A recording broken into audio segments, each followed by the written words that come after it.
LZK Studio. No, no, no, no.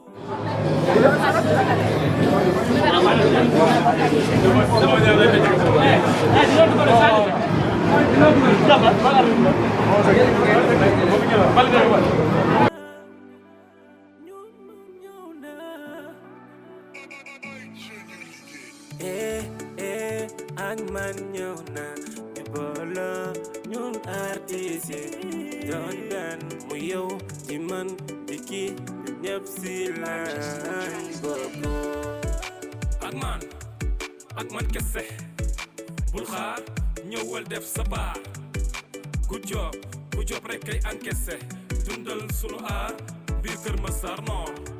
doom yaay nañu boole la bala mooy doole bu ñu nangu dara di ñu feewale nañu boole sunu man mu yow mu kii ak man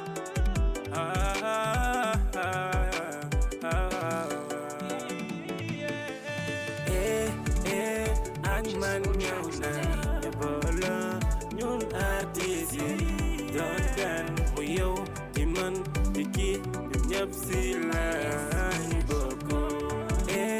ak man ñëw na ñu boole ñun artiste yi.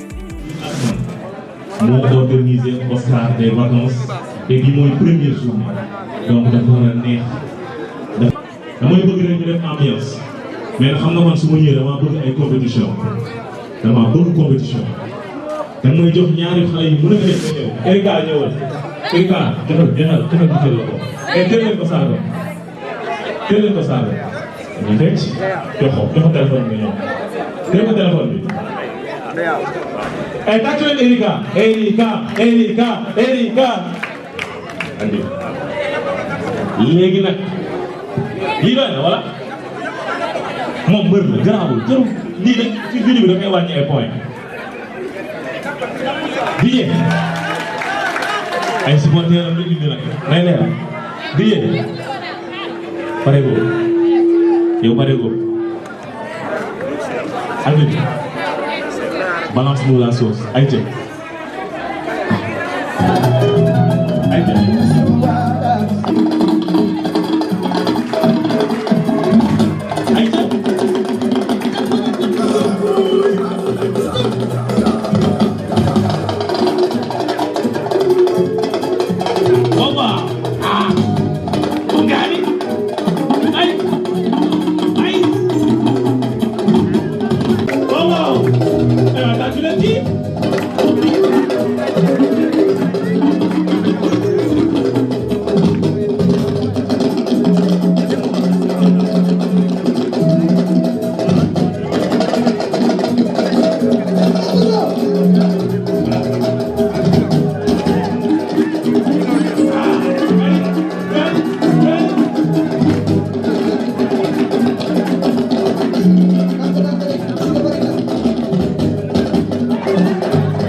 Les slamos qui vont compétir sont Plume Vega, Masar, Seyd Islam et Fly Pen.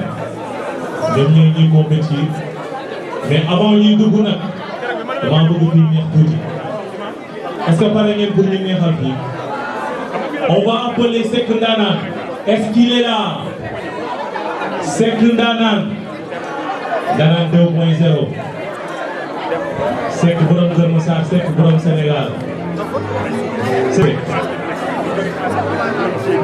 Seck ndaanaan mon ami mon frère borom dëkk bi les gens bu baax bismillah dafa la neex. waaw acca ñu ngi sant ñëpp salaamaaleykum ziar ñëpp sant ñëpp ah di leen jox seen yënguwaay bi ngeen yellool macha allah acca salaamaaleykum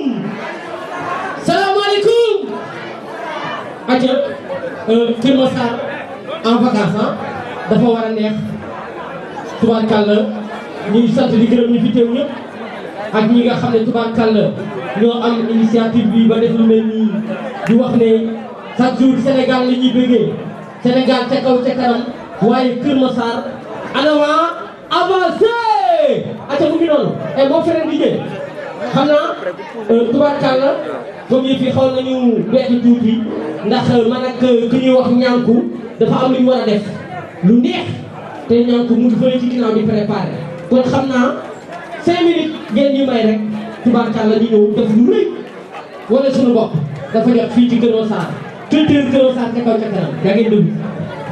Merci beaucoup Seck Ndana. Donc on va appeler le premier slameur du nom de Prime Vega. Prime Vega, est-ce qu'il est là? Et tàccu leen ma ko sama gars yi. Prime Vega.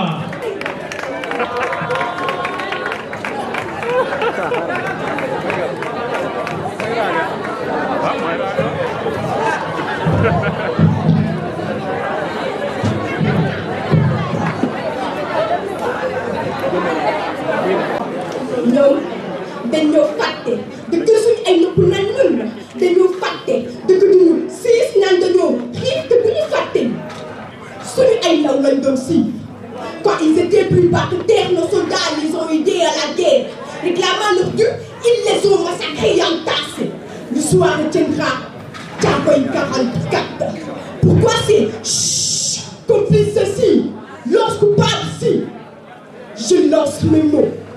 We are leaving the world where black scenarios we suffer, love, pain, extermination and discrimination. We are leaving the world where black scenarios we suffer. La race noire est le synonyme d'humiliation. De par cet homme-là et tendance au pouvoir par la domination, ces barbares ont volé notre nation. Lui être noir, est synonyme de discrimination, c'est là à cause de nos appartenances. Notre couleur de source de méfiance. Nous subissons des injustices sans distinction et leurs armes souvent pointées vers notre direction. On est tué, maltraité, massacré par nos propres frères qui s'alliaient et vaut rien pour emporter un salaire chimère. Je maudis la terre, le système, leur arrogance. Je m'interroge sur cette guerre, cette intolérance. Je me demande pourquoi tomber à tant de mépris. Tant de rejet. Ne sommes-nous pas égaux aux créateurs assez très où leur sang serait-il plus précieux que notre jusqu'à ici cet homme. Souffrance tant. Ne sommes-nous pas égaux aux créateurs assez très où leur sang serait-il plus précieux que notre jusqu'à ici cet homme. Souffrance tant. Notre héritage, on combat pour toujours. Que notre histoire soit marquée par la résilience et que notre futur soit façonné par la défaillance. Nous sommes des enfants d'Afrique, hérités de par sa grandeur, le peuple, nos valeurs, des trésors à la bord, dans nos veines, comme le sang de nos ancêtres, une force ancestrale, une sang et une fortifiant. Peu importe notre couleur de peau, être noir ne sera jamais un défaut, même quand les sourires sont faux. On n'oubliera jamais que l'on vient. Africa ou bien, peu importe notre couleur de peau, être noir ne sera jamais un défaut. Même quand les sourires sont faux, on n'oubliera jamais que l'on vient. Africa ou bien, slam.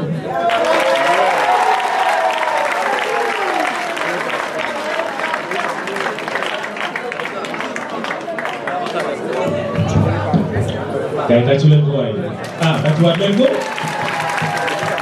Merci beaucoup. Ok.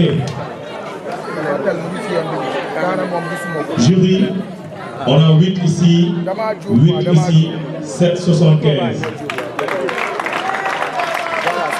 Merci beaucoup, Plus Vega. Slam, dans ce mal je vis, ivre de tous ces cris.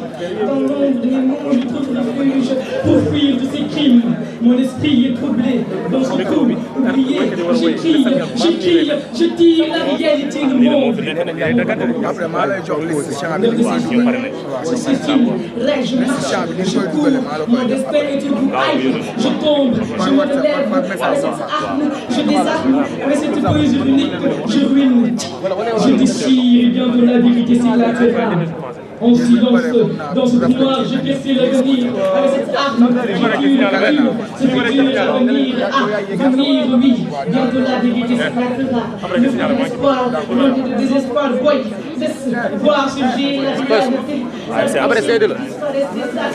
Après, c'est de là, c'est de là. L'atmosphère, cette mauvaise air, la terre, c'est pas de l'attachement, de vitamine, vitamine, c'est des aïe!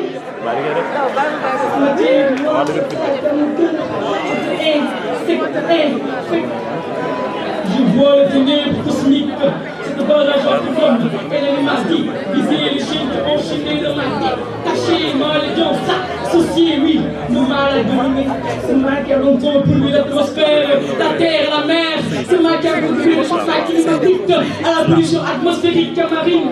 Ce mal qui s'attaque à la nature, ce mal impur. Ma joie dong dañ tokkul ma yuuxu dara génn Boy Niang def leen plateau bi Boy def leen plateau bi interview xametuma lu baax lu bon gisuma sama xol tey na saa su ma xalaatee ni bokk ma liggéey sama yeneen dëgg la saa su ma doon béy ñu naan dut bànjee yow mais maa ngi teg xam ne dafa waxee sànni mooy sama liggéey taxaw si bopp koñ bi te yuuxu mooy sama liggéey xanaa na si jaali gàddaay wante yoratuma ëpp leen ba ma jeex sànni ma njàng mais maa ngi teg. Certes, la vérité fait mal, mais le silence est un mur, car le silence est complice. Yaï, mais l'humanité, avec ma plume, je perce le point le plus sensible pour essayer de verser toute cette haine. Yaï, mais l'humanité, pourquoi j'ai pris des coups, et voilà, j'irai jusqu'au bout. Et quand j'aurai les genoux à terre, c'est que j'ai enfin gagné la guerre. C'est que j'ai enfin gagné la guerre. Islam.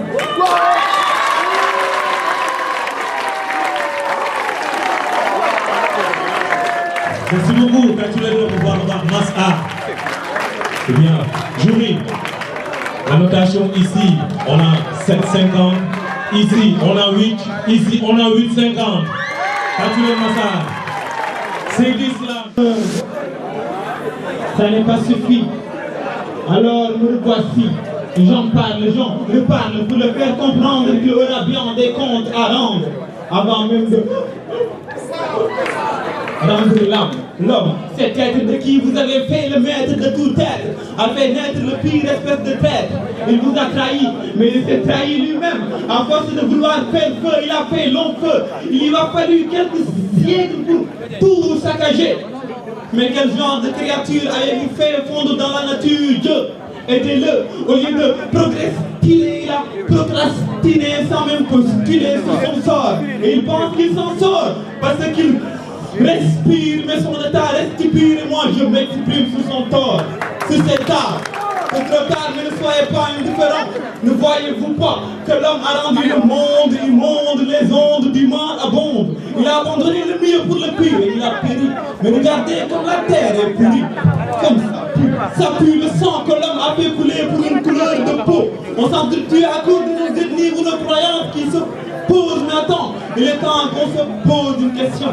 Nous voilà dire xeetu monte ba ñuy xiiroo ko saaga wante monte borom boo ñu boole bind ci ban ñu waroon a bennoo tey def li gën gànnaa yoo mbaax yaatal xol yi ñu ne faax fexe mbëggeel di ci sax di dox jàmm di ko wax waaye sax tani nit ndax sax dina sex lu set dalay set du ci pet nga romb mu ne lam na ñam ro seet gas ko bës ko ci sa pour nga ne patt mu bëtt bënn bëtam na wooy génn dem te bu wéetee bëgg waaye fi jamono jëm maa jom lii du jumte ak ñàkk jom ñu weesoo duñ ba tey ay waxtu waaso suñu xol yi di soxal ñaan lay nas bu nit mu ne faat bakkan ci tey bakkan tey ñoo tiit waa lii bakkan bu kenn gisul mbaa déggul Là j'entends les morts qui crient de tout leur minable force et ça m'efforce les oreilles. Ils s'efforcent à me rappeler l'amour, ils disent et là, ma mémoire agit, j'imagine, et j'ai tout de l'espoir dans mes vers. Et j'invite tous mes frères à une vie saine, sans gêne, où le jeûne devenant sera la paix. Où l'épée de Damoclès se glisse dans l'oubli et nous laisse lycée oh Seigneur. Comme vous l'avez voulu, je me suis voilé en sage pour faire valoir votre message. Et je vous prie de m'aider à croire que l'homme ne descend pas du singe. Cela.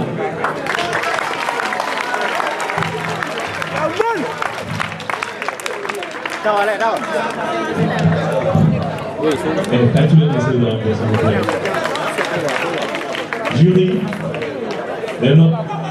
Ici on a 8, ici on a 8,50 et ici on a 8,75 pour Sely. Ok, pour vous y parler.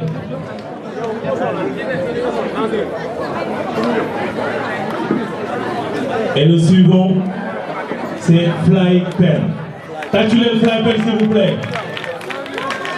Fly Pen sur scène, c'est les dernières parmi la liste Islameur. On reçoit un coup de main.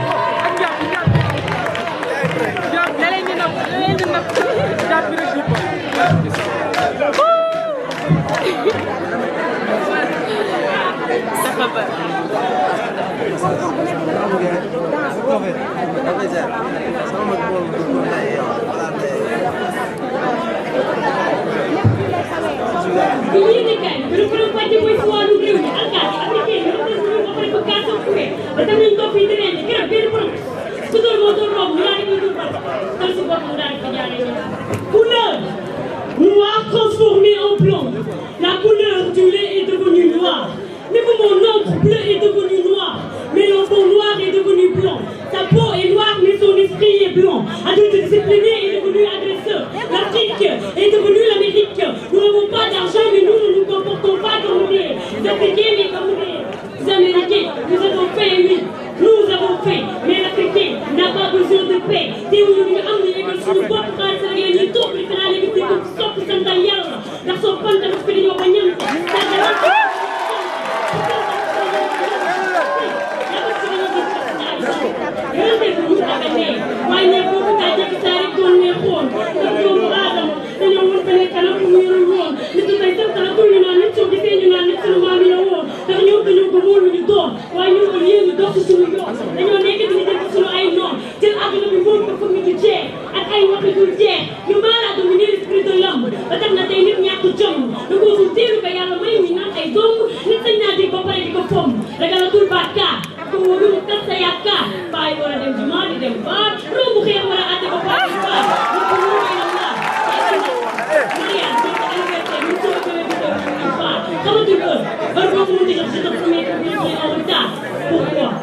Pourquoi on n'a pas forcément besoin de leur resto car on a non. Maïka, on n'a pas forcément besoin de leur popcorn car on a non.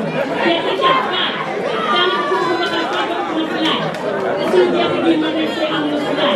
Un fly, tout le temps mon fly. L'homme noir, no fly. Le monde est possible de fly. Like fly. Don't Adam. Gamalinga do.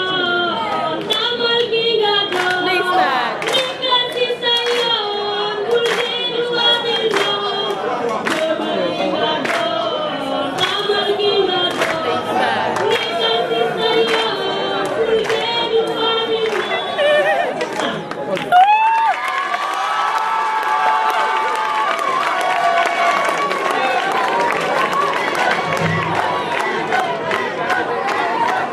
Merci beaucoup. Et jury. Ici on a 9,50. Là on a 9. Et ici on a 9,50 aussi. Pour Fiverr. Et bien Milan. Wow wow. Wow wow.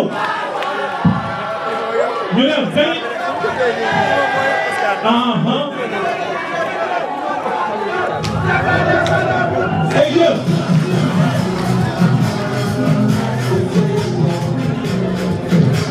Boy, we have to know that. But I have to know that. I'm Gambia now for the bullet. We have to know that. Guys, merci beaucoup. Tatulez monsieur le jury. SK Studio. Tatulez mon gars, s'il vous plaît.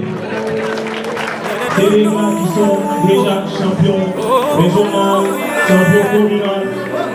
Jury vous crédible. Ils sont vraiment bien. Merci beaucoup à ces gars.